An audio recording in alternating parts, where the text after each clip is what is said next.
లూకా 18:7-8. దేవుడు తాను ఏర్పరచుకొనిన వారు దివారాత్రులు తన్ను గూర్చి మొరపెట్టుకునిచుండగా వారికి న్యాయము తీర్చడా? అంటే God heard this prayer that you prayed in the morning and also in the evening.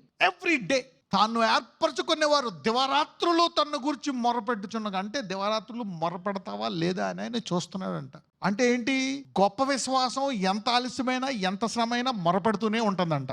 So he is looking for faith. తను ఏర్పరచుకునే వారిలో విశ్వాసం ఉందా లేదా చూస్తున్నాడంట.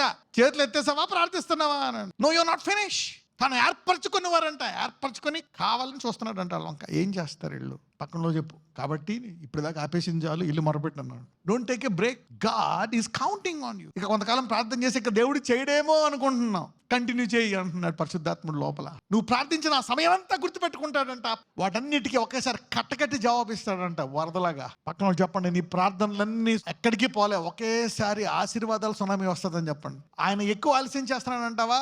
ఆశీర్వాదాల సునామీ, సాక్ష్యాల సునామీ, జీవము గల tsunami. So do not faint. అందుకే సొమ్మసిల్లక అంటున్నాడు దేవుడు. Do not faint. God's going to bring a blessing tsunami to take over your life.